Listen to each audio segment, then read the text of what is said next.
बिस्मिल्लाहिर्रहमानिर्रहीम। अस्सलाम वालेकुम। मैं हूँ मिसबा खान और आप देख रहे हैं मिसबा खान ऑफिशियल।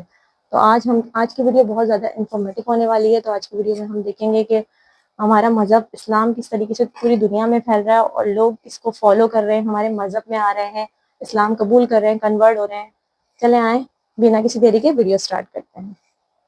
पिछले कुछ दिनों में आपने जरूर देखा होगा कुछ फेमस लोग जिनका कहीं ना कहीं एक अच्छा सोशल इंपैक्ट रहा, लोग उन्हें जानते थे, फॉलो करते थे, लेकिन न्यूज आई कि उन लोगों ने इस्लाम कबूल कर लिया। जैसे कि ब्रिटेन की अल्फ्रेड विलियम बेस्ट कंपनी के मालिक बिलियनियर अल्फी बेस्ट, ब्राजील के फेमस फाइटर नेसेमेंटो, रशिया के ऑर्थोडॉक्स चर्च के पादरी, अमेरिका के famous rapper डर्क Derek, famous internet celebrity Andrew Tate, Vivian Dsena, हिलेरियन हैगी, इंडियन यूट्यूबर परम सिंह। इतने ज्यादा नाम है कि बता पाना मुश्किल है। लेकिन एक सवाल आता है कि इस्लाम में ऐसा क्या है कि लोग इतनी तेजी से मुसलमान हो रहे हैं, दूसरे धर्मों को छोड़कर इस्लाम अपना रहे हैं। जबकि अगर देखा जाए तो एक ऐसा टाइम भी चल रहा है जिसमें इस्लामोफोबिया भी अपने चरम पे है, लेकिन फिर भी लोग, और वो भी इंटेलेक्चुअल पीपल, बाकी धर्म के कंपैरिजन में इस्लाम को ज्यादा इंपॉर्टेंस दे रहे हैं। आज की इस वीडियो में हम जानने की कोशिश करेंगे कि इस्लाम दुनिया का फास्टेस्ट ग्रोइंग रिलीजन, इस वक्त पूरी दुनिया की पॉपुलेशन 8 बिलियन मार्क को क्रॉस कर गई, जिसमें Christian 31.11%, Muslim 24.9%, secular, non religious, agnostic, atheist, इन सब की पॉपुलेशन 15.58%, हिंदू 15.16% और बाकी बचे 13.25% में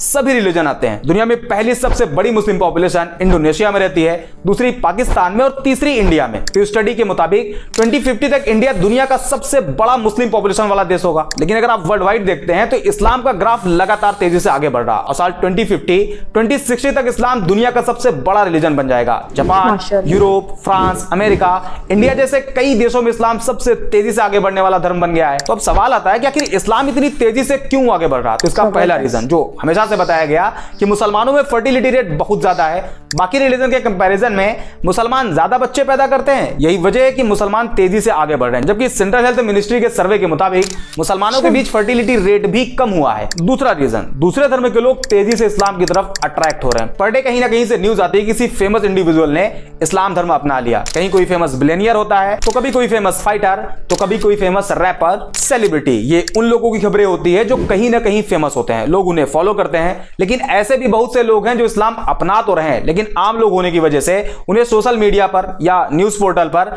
जगह ही नहीं मिल पाती। एक मोटा मोटा आंकड़ा आपको बताते हैं। द न्यूयॉर्क टाइम के मुताबिक अमेरिका के टोटल मुस्लिम पॉपुलेशन में 25% कन्वर्टेड मुस्लिम है और एक एस्टिमेट के हिसाब से करीब 20,000 से ज्यादा अमेरिकी हर साल इस्लाम कबूल कर लेते हैं। इसी तरह ब्रिटेन में करीब 6,000 लोग इस्लाम धर्म में शामिल हो जाते हैं। जापान भी एक ऐसा देश है जहां लोग तेजी से इस्लाम की तरफ आ रहे हैं। वसेदा यूनिवर्सिटी के अकॉर्डिंग पिछले 10 सालों में जापान में मुसलमानों की आबादी डबल से भी ज्यादा हो गई, जिसमें करीब 50,000 से ज्यादा जापानी लोगों ने इस्लाम कबूल कर लिया। और अभी हाल ही में एक रिपोर्ट आई जिसमें बताया गया कि दुनिया में मुस्लिम पॉपुलेशन 2 बिलियन मार्क को क्रॉस कर गई, जिसमें एक बड़ा नंबर कन्वर्टेड मुस्लिम का है। अब सवाल आता है कि आखिर लोग इस्लाम में कन्वर्ट क्यों हो रहे हैं? ऐसा क्या है इस्लाम में? तो इसका कोई एक जवाब नहीं। इस्लाम कबूल करने वाले लोगों से जब पूछा गया कि आपने इस्लाम क्यों कबूल किया, तो ज्यादातर लोगों ने अलग अलग रीजन बताया। लेकिन एक जो कॉमन रीजन देखा गया वो था कि जब कोई नॉन मुस्लिम किसी ऐसे मुस्लिम के कांटेक्ट में आया जो एक्चुअल मुस्लिम था, इस्लाम के बेसिक्स को फॉलो करता था, तो उसे देख के वो उसकी तरफ अट्रैक्ट होते और इस्लाम के बारे में जानने की कोशिश करते, जिसमें कुछ ऐसी चीजें उन्हें मालूम चलती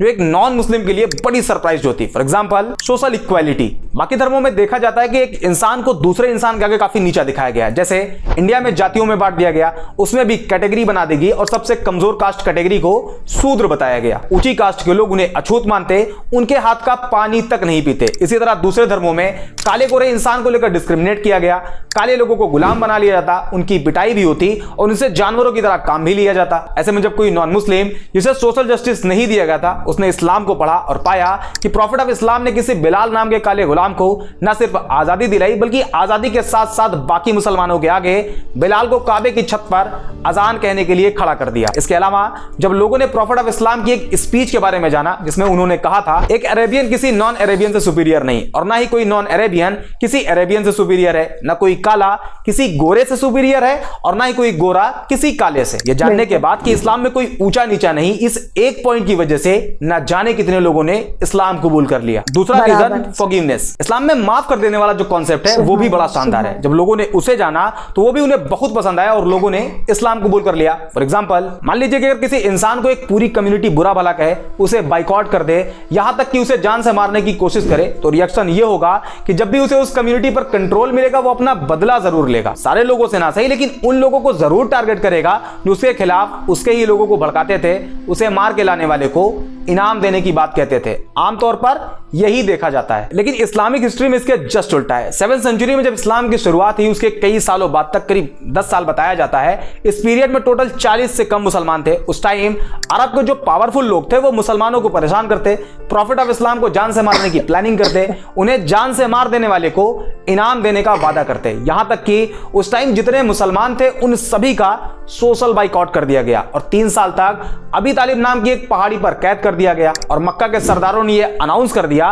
कि कोई भी मुसलमानों को कोई सामान न बेचे और अगर कोई ऐसा करता है तो उसे भी नहीं छोड़ा जाएगा। 3 साल बाद बाइकआउट पीरियड खत्म हुआ, लेकिन मक्का के लोग मुसलमानों को अभी भी टारगेट करते। सिचुएशन को देखते हुए 622 ईडी में मुसलमानों को मक्का से मदीना की तरफ जाने के लिए कहा गया, जिसे इस्लामिक हिस्ट्री में हिजरत कहा जाता है। हिजरत मींस माइग्रेशन। मुसलमान मक्का छोड़कर मदीना चले गए। उस टाइम मदीना को यसरब कहा जाता था, लेकिन मक्का के सरदारों का मानना था कि इस्लाम को पूरी तरह से अगर खत्म करना है तो उसके लिए सारे मुसलमानों को कत्ल कर दिया जाए। इसी इंटेंशन के साथ मुसलमान और मक्का के सरदारों की फौज के बीच पहली जंग लड़ी गई, जिसे जंगे बद्र कहा जाता है। इस जंग में मुसलमानों की जीत हुई और इसी हार का बदला लेने के लिए एक बार फिर मक्का के सरदारों की फौज निकली और इस्लाम की दूसरी जंग लड़ी गई, जिसे जंगे उहूद कहा जाता है। लेकिन 10 साल बाद जो मुसलमान मक्का छोड़कर मदीना चले गए थे वो एक मजबूत ताकत बनकर मक्का में वापसी करते हैं। उस टाइम मक्का के उन सरदारों में यह डर फैल गया कि हमने तो मुसलमानों को बहुत टॉर्चर किया है, प्रॉफिट ऑफ इस्लाम को जान से मारने की कोशिश करी है, आज मुसलमान हमसे ज्यादा पावरफुल हैं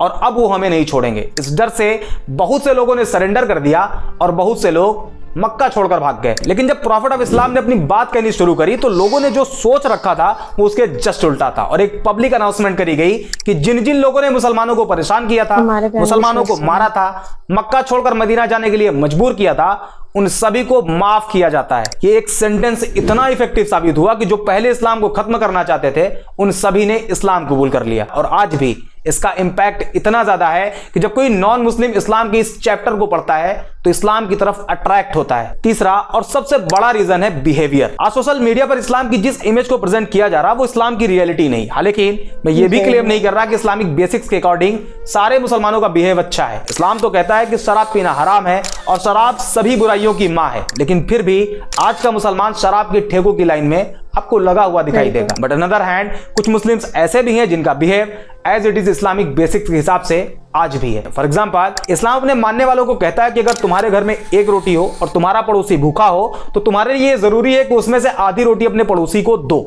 इस बात को मेंशन नहीं किया गया है कि पड़ोसी मुसलमान हो तभी दो, बल्कि कोई भी हो, किसी भी रिलीजन को फॉलो करता हो, आपको उसके साथ वैसे ही बिहेव करना है। और आज के टाइम पर जब कोई नॉन मुस्लिम किसी एक्चुअल मुस्लिम के बिहेव को ऑब्जर्व करता है तो वो उसके बिहेव से अट्रैक्ट होता है। और ये रीजन इस्लाम को इतनी तेजी से आगे बढ़ने में सबसे बड़ा रोल प्ले कर रहा है। इसके अलावा justice, tolerance, patience, peace, day of judgement और भी बहुत से रीजन है जिस वजह से लोग इस्लाम को बाकी धर्म के कंपैरिजन में ज्यादा प्रेफर कर रहे हैं। और ये जो आजकल बड़े बड़े सेलिब्रिटी इस्लाम एक्सेप्ट कर रहे हैं उसमें इस्लामोफोबिक एडवर्टीजमेंट भी इस्लाम की मदद खूब कर रहा, क्योंकि जब लोग एंटी इस्लामिक क्लेम करते हैं तो इसका इंपैक्ट पॉजिटिव और निगेटिव दोनों तरह से होता है। निगेटिव ये कि नॉन मुस्लिम कम्युनिटी में इस्लाम को लेकर नफरत बढ़ती है, जबकि इसका पॉजिटिव साइड ये है कि लोग उस एंटी इस्लामिक क्लेम को क्रॉस चेक करने के चक्कर में इस्लाम को पढ़ना शुरू कर देते हैं, जिसमें उन्हें अभी बताए गए पॉइंट्स मिलते हैं जो कि क्लेम से रियलिटी बिल्कुल अलग होती है and eventually they accepted Islam. I hope ये वीडियो आपको पसंद आई होगी, अगर हाँ तो लाइक एंड शेयर जरूर कर दें। बाकी मिलते हैं।